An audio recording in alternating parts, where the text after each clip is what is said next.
Yeah. Okay. Thanks for all for being here. Well, most of you are online for our last session for this seminar for the academic year. And today we are pleased to welcome Dr. Ila Dayan. So thank you, Ila, for accepting our invitation.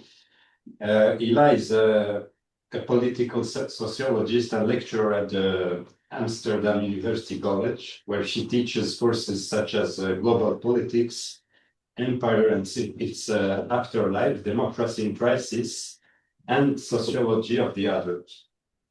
In 2024, she was Albert Hirschman Chair at the Institute for Advanced Studies, so IMERA, in Marseille, and a visiting fellow at the Remark Institute at New York University. She is also an activist and a public speaker. So her research interests encompass political sociology, political theory, and the theory of democracy. She has explored also topics including the transformation of Zionism into neo-Zionism, the discourse on anti-Semitism in Europe, and Europe-Israeli relationships. Also, Mizrahi heritage and memory politics, surveillance, the global authoritarian term, diversity work, and the experiences of first-generation academics. Dr. Dayan is also a public intellectual and activist. She co-founded Gate 48. So it's a platform for critical Israelis in the Netherlands, and also Academia for Equality, an organization advocating for democratization of the Israeli academia and also the society. So our publication includes articles such as Neo-Zionism, Portrait of a Contemporary Hegemony, published in Settler Colonial Studies in 2019, where she analyzed the evolution of Zionism into Neo-Zionism, examining its implication within the context of neoliberal globalization and settler colonial frameworks. And in 2020, she also published Mizrahi Memory of and Memory Against the People, Remembering the 1950s, a chapter in European memory in populism, where Dayan explores the role of Mizrahi collective memory in shaping Israeli national identity, and its potential for democratization. So today, Dr. Dayan, you will present to us the Transitaires on Postcolonial Entanglements and Mizrahi Memory and Heritage. So we will leave you the stage. Thank you, Theo, and thank you, Gabriel, for this kind invitation to the seminar. And I really, really want to thank you from the bottom of my heart. I really also want to say how incredible my time at Imran's Albert Hirschman Chair was, and um, so I have so many people to thank for. So I think I especially want to mention before I go into my materials how I'm grateful to my mentors and professors, Professor Marie-Pierre Ulois and Enrico Donadio were such indispensable interlocutors for my research, and also Professor Muhammad Tozi from Sciences Po, as well as my dear friend and colleague Sami Everett and my research assistant Ayel Tina.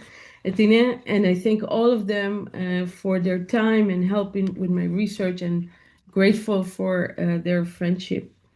So let me go and straight to the Transitaires, as I call the book project. It's a book about the afterlife of a mass post-colonial migration. And I'm wrestling in writing the book with the question of the relevance today of this traumatic passage of North African Jews in post-Holocaust Europe before the majority became citizens of the State of Israel. The story of hundreds of thousands who endured multiple forms of passages in devastating conditions is part of continental and Mediterranean history. But the Transitaires, as they were locally known in Marseille at the time, are a desert generation whose story was hardly being told and is submerged in history. So part of my fascination with the passage period in Marseille is connected, of course, to the realities, the grim realities in Israel Palestine today. So the book project is based on my involvement in decades-long struggle for social change in Israel and the study of Mizrahi history, heritage, and memory. Growing up in Israel, I was educated as an Israeli, as Zionist, with all the silences and taboos around our family migration that this implies. And despite that, it was hard not to be affected by intergenerational transferred migration traumas of immense suffering, poverty, dislocations, personal, family, and communal struggles of our older generations. And it's a struggle that people had to find a rightful place, to settle, to become Israeli, to be fully absorbed in the Zionist story.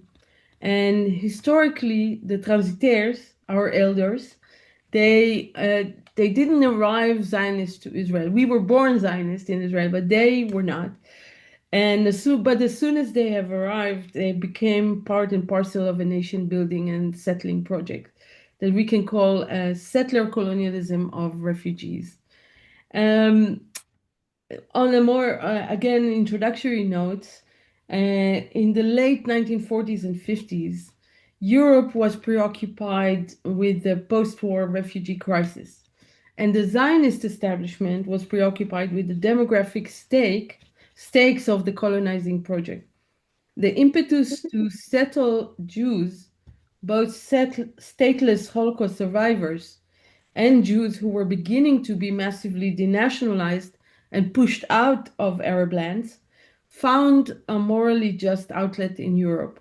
Europe sought to serve Zionist goals and serve its own interests by directing all Jews to Israel, including Jews from colonized North Africa. So to give you a sense of the uniqueness of the case of the transitaires from North Africa, despite the forceful referral of all European refugees to Israel, not all Holocaust survivors arrived in Israel. In fact, less than half of European Jews in post-war Europe chose Israel. So the monopoly of the Zionist migration apparatus on European Jews was never total. This is in contrast to the Jewish refugees from the Middle East. They fell completely and entirely under the monopoly of what the Zionists called rescue operations. These demographics symbolically cemented the common sense view of the project of settlement as a project of secular messianic redemption for all Jews. And this massive operation and apparatus of migration would not have unfolded on such an immense scale without the financing, of course, of North American Jewish organizations and the material and moral support from European countries whose active role in it, Imperial France, first among them when it comes to our story, the Jews of North Africa, is still very much under researched. So, in another introductory note, before I go into my slides, today we mark exactly today the 75th anniversary of the Nakba, the defeat, the 67 occupation of the West Bank and Gaza. The state of Israel exists not only within 67, as we know, borders, but from the river to the sea. In Zionist common sense, the very existence of the state is commonly thought of as a dream, right? A dream come true. Or, as late historian Alon Confino interrogated the concept of a dream as a miracle of national and self-liberation that necessarily erases Palestine and disappears the Palestinians. So, as you all know, one of the tenets of Zionism is Jewish native belongingness and return to an empty land. So we are still dealing today with a very powerful narrative of redemption that has immense power and attraction. Needless to say, for some, this Zionist dream has become or was always a nightmare. The implication of this narrative has the implication of it to Palestinian lives and Palestine are too many to count. In my book, the Mizrahi heritage is discussed in the shadow of this dominant narrative of return and redemption, and in the shadow of an ongoing catastrophe and genocide in Palestine. Let me now share with you screen and go to my presentation. Um, Wait, I'm not at the and show. Let me start from the start, the beginning. Thank you for your patience. Um, yeah, so um, so when I want to, do you see my presentation? Is everything okay? Cool. All right. So here in this slide, you see a picture of my father as a baby. And according to my father, the picture was taken in Grand Arenas, although he didn't remember exactly the name of the big camp in Marseille. And here is a picture of my grandparents, Sol and Eliyahu Dayan. They had 5 children. They came from Casablanca and they migrated to Israel in April 49. So the family migration was a difficult, protracted story. It was delayed for nearly a year as the family got stuck in Marseille because my father, the baby, contracted a common children's disease and was hospitalized there. A full reconstruction of the journey that they had proved very, very difficult for me. Even after spending 5 months of research in the city, I was very frustrated. I still know very little about their life in Marseille. All memories were lost with the departing souls of our desert generation.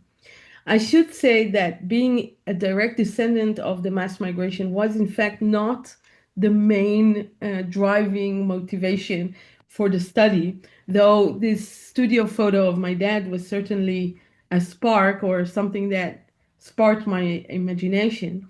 Um, you see him in a white clothes, like these babies from that time, but very pristine white clothes, decorative girly shoes, in a camp in Marseille. It was very curious and weird to see this picture. But perhaps what played an even greater role was that I myself am an immigrant and I live in a European city, Amsterdam, steeped in Holocaust and post-colonial migration history. Speaking to you from Amsterdam, so it's my home in the past 20 years, my fascination with the Holocaust, how the Holocaust shaped post-war Europe, and near total ignorance that I noticed here in Europe about MENA Jews and post-colonial migration in the post-war period, this provided no less of a burning motivation for the research. So the two very personal nodes of biographical, you might say, of the research on the one hand, Mizrahi history in Israeli context, and the other is the European minority politics that I'm dwelling here in. They're weaved together in my narrative. And this entanglement, I will go to show, going back and forth, is not a coincidence. There is a depth and weight of historical connections that shape our political and daily lives today. So now let me go into the book materials, moving back and forth, as you can see, between local context in Marseille and local context in Israel Palestine. Um, so my research in the Archives Départementales in Marseille taps into a reservoir of records of the dislocated MENA Jews from early 47 to early 60s, to the early 60s. In the first chapter, I address the practices and the afterlife of a policy of family separation, including the concentration of children and their transportation, Maghrebi Jewish children, through Europe. In the immediate aftermath of of family's uprooting from North Africa, Thousands of children were separated to receive Zionist re-education, first in camps in the Maghreb, then in Marseille. The camp experience of these North African children finally culminated in the infamously harsh Israeli Ma'abarot, the transit camp of the 1950s, where many of my father's generation spent their childhood. So this migration traumas concerning MENA children are still vividly forming and informing Mizrahi consciousness. And in recent year, it got a little bit more of a public life with more research done on the period. For instance, I will mention just briefly, Hila Shalom Bar had research that led to the series Ma'abarot TV series, and Erez Tzfadia research on development towns and population dispersal that led to the series Salah Here is Eretz Israel. Both are amazing contribution to public knowledge and memory of the period. But one of the less known collective traumas that I want to highlight today is the Oslo Children Disaster Affair. Um, in November of 49, children were rounded up and collected from three small villages in the countryside of Tunisia. And they were flown with Dakota planes, by the way, Dutch Dakota planes, to Norway. So a terrible accident happened, and 28 children died in a plane crash in the woods near Oslo, leaving the three communities shattered and childless, except for one survivor, the 11-year-old Yitzhak Atalan. The children were very, very young, from the age of 5 to 12. And this disaster was just one migration disaster out of not few, which we know very little about actually, that exposes also the core paradoxes of the epoch.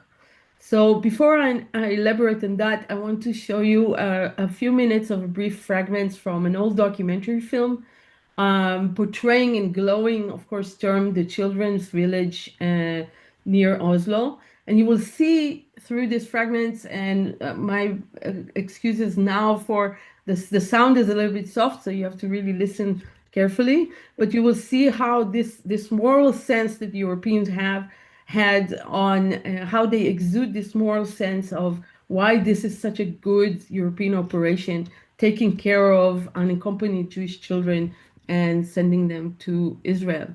So let's try to, I'm just checking, yeah, the sound is, that's the maximum. So let's just see if we can try to listen carefully to the fragments.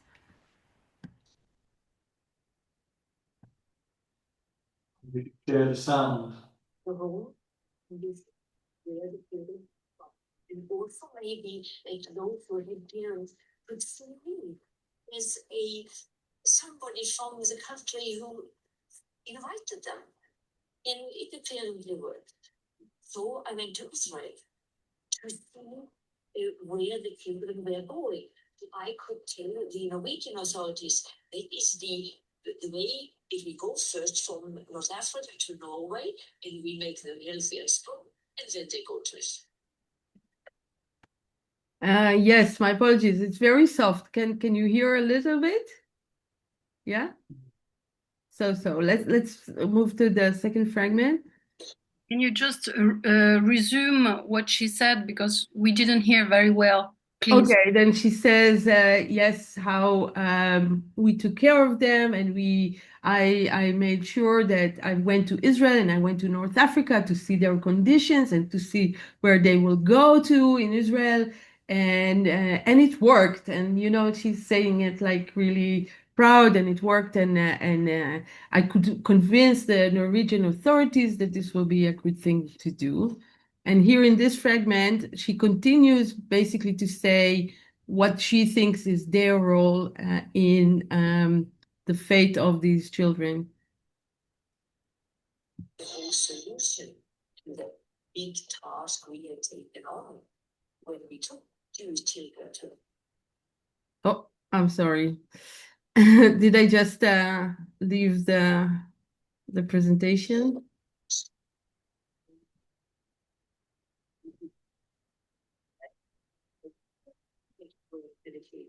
Were done by Jewish staff The Norwegians, we were only administration and technical staff. Yeah, so did you see that? Yeah, you read me? Okay, so we were only the technical staff, and we brought the Israelis to give them education. Of course, no reflection here. We were technical staff, this elegant Norwegian philanthropist says. And the idea of, but in fact, when we look at this operation concerning the Oslo children, we know that everything was in European hands. So the European authorities basically facilitated everything. The children's social destinies were shaped by this European dislocation. And this meant basically a death blow to three tiny Tunisian communities who lost their children. And yeah, and it's really interesting to see how I discovered during the research how the communities there in Tunisia really fought both the European authorities and Zionist authorities to receive the bodies of the children back. It was a very heroic struggle that they launched to bury them in their place of birth, to bring them back to Tunisia. And the children are still buried there till today. So do you see my presentation? I continue on. Wait, I'm making a mess here. Wait. Yes. All right. So in light of this practice of separation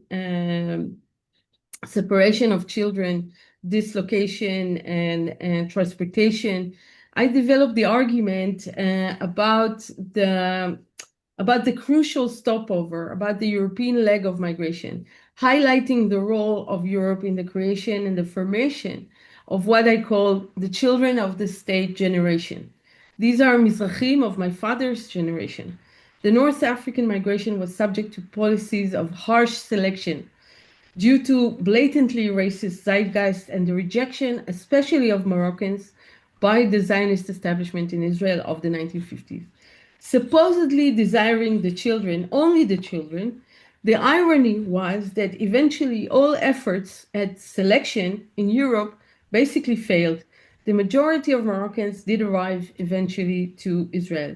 And it was paradoxical on multiple levels because on one level, it was a directive to prevent Aliyah was given to an apparatus that was erected especially for mobility.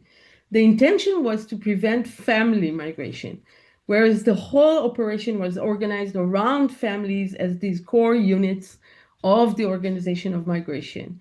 And the separation of families in the migration shuffle is a subject of great silence, taboos, and traumas within Mizrahi families. Many families have been and are dysfunctional and broken by this legacy. In contrast to the popular image that Mizrahim has and always had in Israel as people warm and having big, warm, tightly close families. So, and another irony of the story of the children separated from their parents is that they received a second birth by the state that wished to rid them from their parents, the desert generation. A striking example I provide in the book from our family history is that upon arrival as 1.5-year-old baby, my father was issued a new date of birth. With no certificate from Morocco, birth certificate, the immigration authorities gave him a striking birthday, 00/1948. Although he was born in 1947, September probably. As we saw in the camp in Norway, the main effort in Europe was to reprogram, re-educate the children, make them mentally and physically fit for Aliyah. It is hard to explain then how this squares with the social destinies that awaited the children in Israel of the Ma'abarot epoch. Social destinies of Moroccan children especially were orchestrated through marginalization as welfare cases, which made families and children vulnerable to more forced separation in Israel. Of course, let me just briefly mention the Yemenite children's affairs. It's not directly connected to North African children, but it's certainly connected in some ways. In one of my, and we actually have a story about it in my family, but I'm not going to go into that now. In one of my findings from the Marseille archive, I discuss how two physicians treating children in the Zionist camps in North Africa, Dr. Mouati and Dr. Tahar, the two physicians correspond with French authorities about the sensitive issue of separation and selection. The doctors could not have predicted that the children that they insisted on not sorting out for selection and not excluding the weakest and the disabled children, that they could not have predicted that these children will eventually receive a very equal treatment, as they were all considered feeble-minded in Israel in the language of the time and hopelessly unassimilable as state authorities in Israel perceived them. So from my second chapter, I want to highlight something that accompanied me all my adult life since I became aware of the long and story of anti-Zionist story, actually history of the Mizrahi struggle in Israel, a history that is, of course, not taught at school and was unspoken at home. So I'm speaking of the wrestling with the denial of migration traumas and with Mizrahi self-understanding and self-fashioning today as traditionalists, as people of the country, right? As rooted people. And I'm going to go back to this concept later. And this idea is connected in my analysis to a populist image of Mizrahim as the demos, the majority, the commoners, the plebs, the echoes of this 1950s and 60s period. The root of this common sense today regarding the plebeian nature of Mizrahim lies in Zionist standard denial of Jewish history in the MENA and their incredibly diverse diasporism, proven by the very inappropriateness of this abstraction, like the Moroccans, right, as a term, covering up entire diverse sets of communities, languages, ethnic and geographically diverse, and including diverse European colonial backgrounds of Jews of Morocco. In the Mizrahi case, I add, we have a case of what I call muted diasporism, which is a profound sense of diasporism passing through family intergenerational content and traumatic heritage of a content that cannot find legitimate expression in public life. So against this backdrop of repression of Mizrahi diversity and incredibly heterogeneous past, the archive in Marseille helped me better understand how abstractions into homogeneous national groups happened even before migration. For instance, here, local French organizations such as the Fédération des Sociétés Juives de France, the main intermediary between Israeli and French authorities, dealt with the Israeli state rejection of North Africans by attempting to assist some people to stay in France. While most Moroccans had no chance to stay, some avenues appeared to be more open to stateless Jews from Egypt and Tunisian Jews. So these are just some of the examples that I found for this applications for remaining in Marseille in the archive. The success of these applications that you see was determined on the basis of migrants' contribution to the local economy. And from these records, you can construct what kind of professional and educational backgrounds the migrants arrived with to Marseille from their country of origin, from very specific locations. And in fact, it enables us, I think, to construct an entire fabric of Jewish communities in their local contexts that the apparatus of migration erased and disappeared. Another interesting fact that I found is that all Transitaires were treated as Israeli by French authorities. In their documents, they are attributed Israeli nationality even before boarding the ship.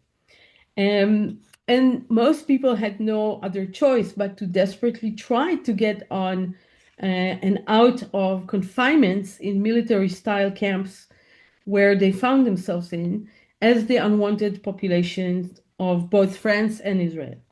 The only escape was desperately boarding the ships to Haifa. It is especially moving to go over the board lists, the lists of the boats, and the names, lists and lists with names and family names, and to recognize the family names of basically half of the Jewish population of Israel in these lists. So the archive consists mostly of these lists of passengers and visa applicants, although it is very difficult to make sense of these applications, how people were grouped, how they were selected, how and why some were allowed to stay.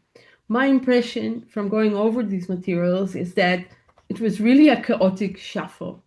I really couldn't make sense of it, and I'm desperately looking for experts and people with experience that might have a better sense of it than me. In any case, my chapter highlights cases that illustrate the degree of non-bystander position France had in ultimately shaping the waves of migration and ultimately also the post-Nakba realities in Israel Palestine. In my work on French authorities is greatly enhanced and supported by the work of historians Professor Yolanda Cohen and Emilien Tourtel recently published a groundbreaking paper titled Delegation and Control, France and the Transit of Moroccan Jews, where they map out French authorities' active involvement. And Chaim Bitton in Israel, who researched the camps in North Africa, of course. In any case, descendants of the Transitaires in Israel have developed the paradoxical tendency to celebrate their ethnic diversity. We normally say, which Eda are you? It's still important for us very much, the Israelis, while everyone vehemently denies being migrants or descendants of migrants. In a recent study called Beyond Suspicion, Israeli sociologist Nissim Mizrahi argues that Mizrahim, particularly from the periphery of Israel, are rooted people, people who define themselves not in individual terms, but through primordial bonds. Rootedness, in his definition, is essentially having meaningful relations to a collective whose whole greater than yourself. Mizrahim in Israel see the state as guarantor of Jewish greater whole and prioritize securing it in the present and for the coming generations. Their rejection of liberal cosmopolitanism is thus not a case of ignorance, false consciousness, or denial of the past, he argues, Mizrahi, Nissim Mizrahi argues this. Their anti-liberalism is also not produced by class struggle with Ashkenazi elites. It stems from having a coherent moral universe built around belongingness to the Jewish collective. Rootedness, in short, is both an organizing principle in daily life and a moral choice. Now, it is difficult to understate that, but in my study, basically is an antithesis of this thesis about Mizrahim and their relationship to heritage and sense of belongingness. I titled the chapter, We Are Not Immigrants, which is a sentence I heard from my relatives. And I discuss how the idea of the diaspora is imagined in Zionist doxa as first and foremost European. MENA Jews are secondary to the story of redemption. They did not triumphantly leave the diaspora to build a national home. Instead, upon arrival in Israel, they were dispersed by state agencies that settled them, often on Palestinian properties and ruins. The notion of rootedness is, of course, very anti-diasporic, but it is also a denial, in my reading, of the Europeanness of North Africans as post-colonial migrants. Evidently and implicitly attributing rootedness is erasing the role of this migration in the history of post-Holocaust Europe, also erasing the Nakba and the destruction of Palestine that unfolds in this concept of rootedness. I argue instead that Mizrahi self-fashioning ought not to be taken at face value without considering all these relevant contexts, the MENA and European entanglements. This is crucial because the categories of native, settler, and migrants are highly fraught and charged terms, each carrying a whole set of moral dispositions in relation to Israel Palestine today. So, what's clear is, to me at least, is that the first order of denial in settler colonial societies is of any history other than that of a new society claiming a rightful place. It really annoys people in Israel to even think about how we got here, since it undermines the self evidence of being and the right to be. That's how it is perceived. This is how Zionist common sense keep reproducing its own, unquote, discursive ghettos, as Ella Shochat calls it. Unfortunately, discursive ghettos end up being reified by uncritical sociology. This is why we so desperately need to stretch Mizrahi history and heritage beyond the confines of Israel and methodological nationalism. In the case of the thesis of rootedness, I should say methodological ultra-nationalism.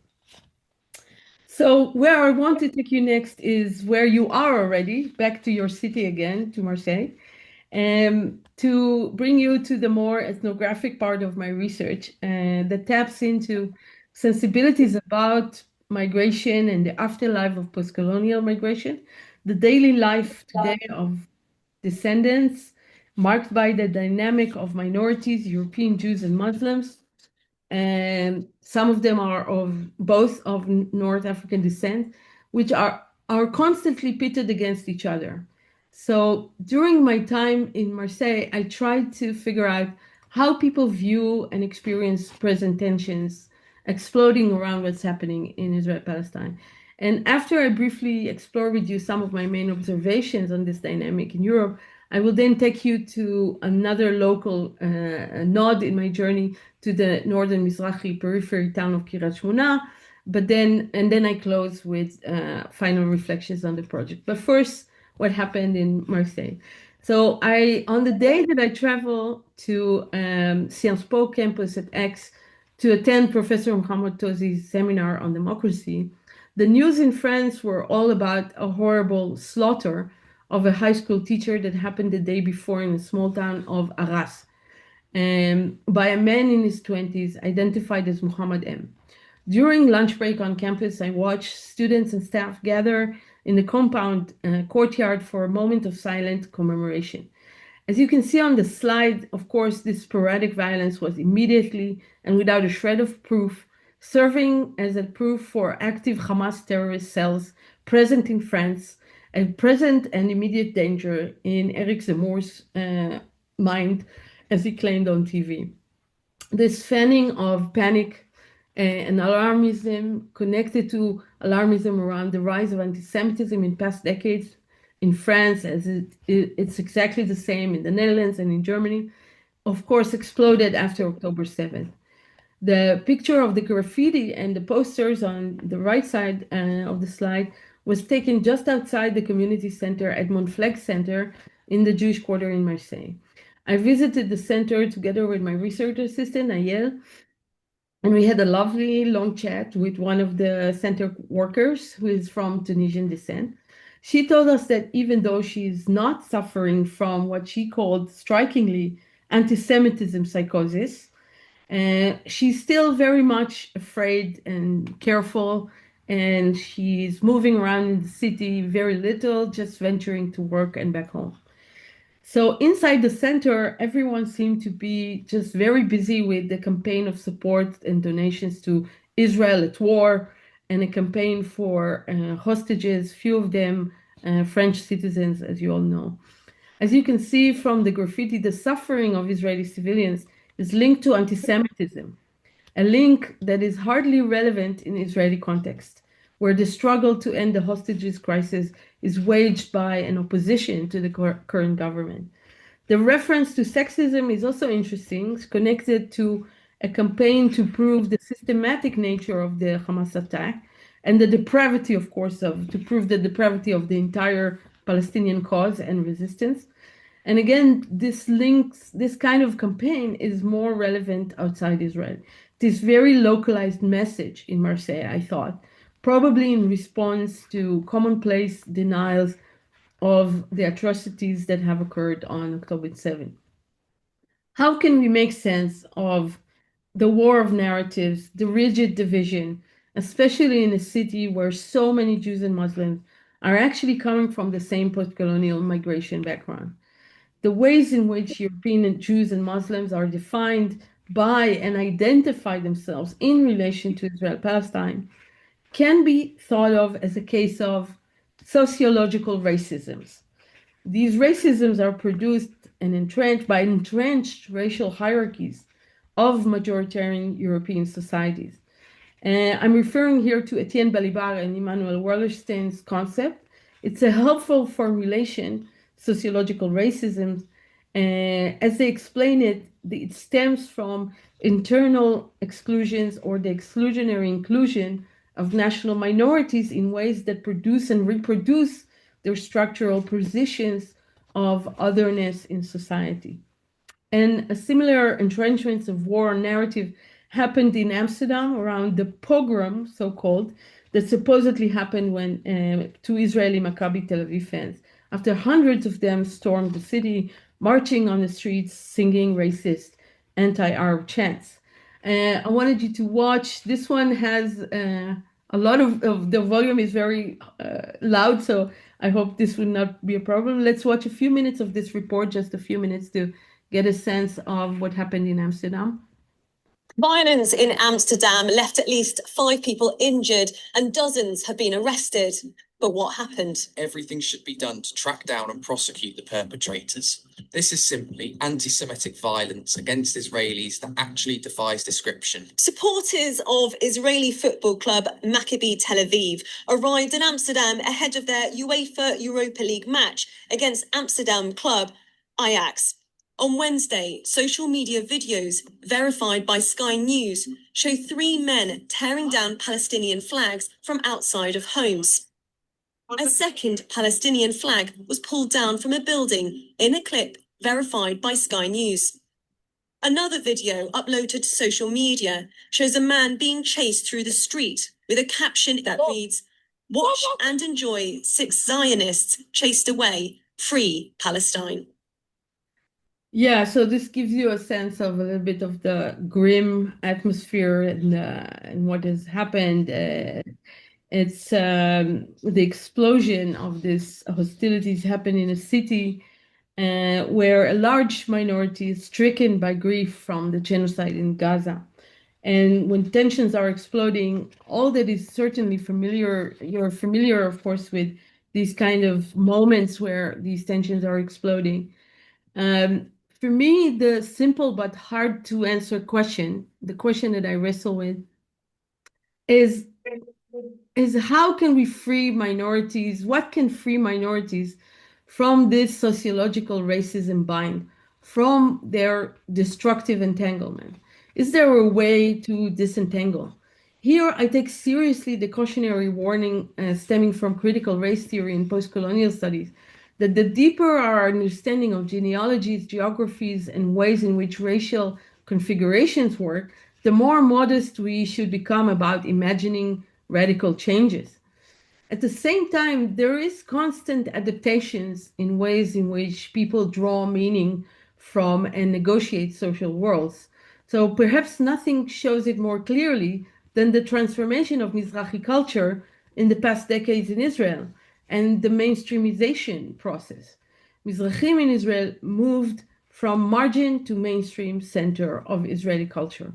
Not that racial hierarchies disappeared in this context, as I show in the chapter, they have not, but they have simply been rearranged. So for decades in Israel, much like now in Europe, the Moroccans were considered not just a social and a cultural, but also a political menace as well. They were perceived as dangerous, violent, radicals, and worse, anti-Zionist, anti-state subversives. So today, Moroccans, they were once the menacing mass, are no longer the deprived sections of society as it was in the 70s. Rather, they are the backbone of what commonsensically everyone sees as real Israelis, the authentic people, in contradistinction to Ashkenazi elite cosmopolitans considered disconnected, inauthentic, to the point of traitors. So this shift has happened, and it's interesting to look at it. Looking into the shifting images of Moroccans in the Netherlands, in another context, I found that in the 80s and early 90s, the most common media depictions of Moroccan migrants was as a group that is not only foreign and dangerous, but the least assimilable group. This image has changed also dramatically over the last 2 decades, although instances such as this Maccabi pogrom are throwbacks into the still very strong stigma about backwardness and violence. It shows that racisms of the guest workers generation past are easily unleashed from beneath the surface. The descendants of post-colonial migrants having struggled to become socially mobile, highly educated, and middle class, must still constantly deal with the power of abstraction in the Moroccan stigma, with their treatment as delinquent group passe their unruly youth, and especially painful for many of them, dealing with the charge of carrying so-called anti-Semitism in their genes, in the words of the Dutch right-wing politicians. The point that is worth considering is that for those intimately familiar with the uniqueness of Moroccans' attachment to Jewish heritage and the memory of Jews in Morocco, the charge of anti-Semitism in their genes is not just bluntly offensive, it's also shockingly ignorant. Moroccan heritage is never imagined as an antidote to anti-Semitism. It is the very problem. And this is where I believe that our heritage work can make a difference, where education about it can democratize our societies. I'm speaking about educating European majority society about Jewish Morocco and about a shared trajectory with a history of dislocation, exclusion, and marginalization, about connecting European Mizrahi history to European post-colonial migration as an enlightening, transformative project, something that I strive to do with this book project, The Transitaires. Violence in Amsterdam left at least. I'm moving on from this slide. Another very good example for such an educative effort was the exhibition that I visited with my students in Paris at the Institut du Monde Arabe in 2022. And in this bastion of Arab Paris, our Mizrahi history was told, it was acknowledged. The exhibition that moved me enormously. That exhibition went through a multi-millennia history of Jews in the Middle East, by and large, educated people about the legacy of a Judeo-Islamic civilization and its existence until its ultimate collapse with the mass exodus of the Jews and Israel's establishment. So what I really liked and appreciated in this educational exhibition was that it drew visitors to the last room in the exhibition, where there they displayed the Mizrahi cultural revival with Israeli singers Neta El Kayam and with the pop band Awa. And the Awa clip was recreating the epoch of the Ma'abarot, the song Ana Mashun Al Yaman, in moving tribute to Mizrahi critical politics and heritage. So finally, I'm drawing to a close, and I want to take you with me on our last nod in the journey to the northern town of Kiryat Shmona, a development town where Mizrahim were settled in by the state in 1949 as part of the population dispersal scheme on a former location of the Palestinian village of Al-Halassa. You see here in the slide, it was a hub, a marketplace, a place where all the region people came for trade from Lebanon and Syria. So the area was territories originally slated for the Palestinian state, and it fell into the hands of the once minuscule minority Yeshuv society, kibbutzim, who fiercely tried to resist the absorption of MENA Jews in the 1950s. And through this, the decades continued to dominate all aspects of Mizrahi existence in the area. So I want to show you just a few minutes of this film. Again, my apologies for the sound. It's the maximum here, but let's try to sense this is a propaganda. One of these kind of Jewish agency propaganda films in English aim to raise donations for the settlement project about the city of Kiryat Shmona. Let's try to hear. Within Israel's first decade, below the mountain crags of Galilee, Kiryat Shmona nestles not far from ancient Hatzor. Returning to this area after a long absence, the Jews must begin from